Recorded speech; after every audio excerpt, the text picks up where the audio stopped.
Welcome back to part 2 of my 300 subscribers and or 100th plus 101st video uploads to my YouTube channel. Again, a video that is a two-parter that is dedicated to all of you who have been supporting the channel all the way from the beginning up until the more recent subscribers. Thank you very much for your guys' support, and hopefully that continues. As you've noticed, that's not one thing that I really push. Is I'm not going to be one of those individuals that says hit the like button, subscribe, comment, blah blah blah, all this other stuff. There's individuals out there that are doing that because that's what they're wanting to do with the channel. No problem. Myself, I have the channel out there for ones who just want to enjoy it. Again, you don't have to worry about me hassling you about anything. I pay for all this out of my own pocket. I don't have sponsors. Again, it's what I do is for nonprofit by any means, so it allows me to basically do whatever I want with it at any given moment, kind of work my own schedule, and just be as blunt and open as I want to be. So I enjoy having that freedom, so I will keep with it. But again, a big thank you to everybody who's been supporting this channel and checked out this channel so far. Definitely appreciate your support and hoping that it continues forward. All right, so getting back to part 2 of questions that I have written down. Let's see. Do you use only one brand, or is it a mix? Honestly, majority of my stuff is single brand. Excuse me. For example, cymbals. Everything that I've got on the current setup is all Zildjian cymbals. It's just something that I've stuck with over the years. They produce a sound of what I enjoy, what sounds good to my ear. Different combination of different series. I got like A series, A custom projections, A series hi-hat. Not now. Scimitar, Chinas, so anything ranging from entry level to mid level to top level, top tier stuff. And again, it just comes back to what I think blends and sounds very well or complements one portion of the kit or another. Same thing with the drums. I've been a big Tama fan for many, many years. So the kit I've got is a Tama Artstar 2, at least for a majority of it. The 10 and 12 inch rack toms are Artstar custom toms, but all maple shells. All the same drum heads on top and bottom, as opposed to its counterparts. I do have a 20-inch DW Gong pancake bass drum on the side over here. And again, it's one of those that kind of fits in my setup that I have. It doesn't take up a whole bunch of room, but it produces the sounds I'm looking for at that moment in time. So to initially answer the question, I do have a mix. A lot of my stuff does stay brand loyal, even though I'm not technically brand loyal, because I do have a mixture of different odds and ends here and there. It's just the way that it ends up working out. It's what I've been happy with, what's been durable for me over the period of years, and it's typically what I stick with. I know others, kind of like what I was just mentioning, they will go for cymbals, for example. They may have a Sabian next to a Paiste, next to a Zildjian, next to a Meinl, next to whatever other cymbal manufacturer that's out there. And again, it all depends on what they're looking to do with it, what sound they're looking to get out of it, and it comes back to the end user. What are you happy with? Or is it more of the affordability at that fact? I've been in that spot many years ago to where it's you use what you can use and what you can afford or what's available at that point in time. And not until you get to a position to where you can really reach out and acquire other aspects of it over a period of time, do you maybe hit certain stages. But all I can say is, as I've been on the cheapest of drum kits and the cheapest of cymbals, and I've been on some of the most expensive drum kits with some of the most expensive cymbals that you can have. I'm not going to say that mine's top of the line by any means, but it's been very durable, produced quite a bit of music, and been very enjoyable to play over the years. So to answer that question, definitely a mix, but I don't fault anybody who's got a sponsorship and is brand loyal either. So there is that. Thank you for the question. Next question, moving on. Are you trying to be El Estepario? And I'm guessing that that's that phenomenal drummer on YouTube that I'm sure they're referring to. That guy is a beast and a half on what he does behind a drum kit. He is a perfect example of you dedicate the time and the discipline hour after hour, minute after minute, day after day, and just fully focus on that. You know, you can get to that level. It's achievable by anybody if you're willing to put the time and discipline in. You know, myself, if I decided to screw off everything else and I sat down and I did this for 16 hours a day, you know, I could be achieving and doing videos and doing what he's doing on that. He's found his cup of tea that he enjoys doing, and I respect the guy highly for doing it. Like I said, just phenomenal drummer by all accounts.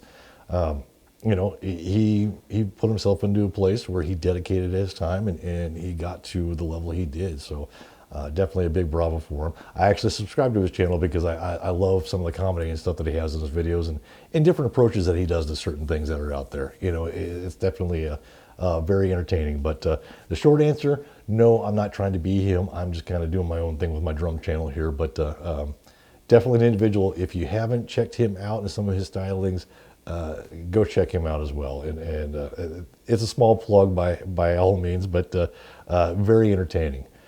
Moving on, let's see. When are you going to play some Sleep Token? I'm not going to say the word never. It's not really my genre of music, but again, I can't necessarily say that either. I haven't dedicated time to really sit down to listening to them and learning more about them. So with that being said, I can't say the term never. I don't have it on my radar for any time soon, but doesn't mean things might not change somewhere down the road. Again, it's right off the bat from what I know about them and the little bits I've heard, it's not my usual cup of tea. Not saying that there's anything wrong with them. Very talented band and talented musicians in that group. Again, it's just not my usual. It's not on my usual playlist. But again, with that being said, it doesn't mean that things aren't going to get altered somewhere down the road, and maybe I'll sneak in a little teaser of that or here and there or something. So you never know. Again, stay tuned because it may happen, it may not. I'm just going to keep you on the edge of your seat with that one. Thank you for the question. Next one. What decides which type of music you play? I think I mentioned this kind of back in my introduction video. I'm going to stay in the course with music that I grew up with, inspired me while I was learning my craft and getting involved with drumming, you know, and stuff while I was out performing. You know, may even be some of the bands that I played shows with, and you know, been part of those aspects. You know, things that are meaningful to me in various different ways. A reminder of a moment on stage, a reminder of a particular show, a reminder of maybe something experiencing back in high school, dealing with family, dealing with other common issues that everybody deals with, whether it be, you know, times when you're sad, times when you're happy, times when you're angry and upset. You know, music has always been there for me, just like it is for many other people. And my selection of songs right now is kind of based on a lot of that. I started off the channel with a lot of stuff from Decker, was one of my first bigger bands, professional bands that I was in. Started off with some of that and been doing a lot of these drum covers of other bands that influenced me or I've enjoyed over the course of years. But again, kind of going back to the Sleep Token question, it doesn't mean that there's not newer stuff that's not going to sneak its way into that I listen to, and all of a sudden it just triggers something inside of me going, hey, I kind of like that, or maybe let me see what I can do if I can add a different drum part to it, or something that doesn't have drums, maybe add something like that to it. So again, it comes back to how I want to approach it, or how I think I can approach it musically, that if it fascinates me, hopefully I can deliver something that fascinates all of you. So there's no real rhyme or reason. I'm not going to stick with just straight rock or metal music. Kind of like, again, like a Sleep Token. I can't guarantee I'm going to do some of that, but I can't guarantee I'm not going to do a country song somewhere along the lines either. I just don't know what's going to happen with this channel. So another reason why to stay tuned, because I'm going to do what I can to kind of keep it interesting, not only for myself, but hopefully for all of you as well. So stay tuned and we'll see what happens together. Thank you for the question. Next question, how do you overcome challenges and frustrations of drumming? And kind of a two-parter there, but let's see what I can do. Challenges, that's like anything else. Practice, practice, practice. If something was very challenging, you take the material and you slow it down. If you're playing it to a metronome, slow that metronome down to a very comfortable speed. Even if you're just doing a very spaced out tap, tap, tap, just to kind of mentally get it figured out of what you're trying to dissect. And then also kind of get your body the way it needs to move or be adjusted and be prepared for the next hit or the next beat. You kind of get adjusted to that fluidity of that. And then, as you're starting to get that down, you bump up the tempo on the metronome and you can get quicker with it, and you get quicker and you get quicker. It comes back down to how you dissect it into the parts and to figure things out. And don't take on too much at once. Do it in small pieces and then put it all together. And again, it comes back to the practice. If you don't put in the time, the dedication, and the discipline to it, don't expect that you're just going to sit down and know something automatically right off the bat.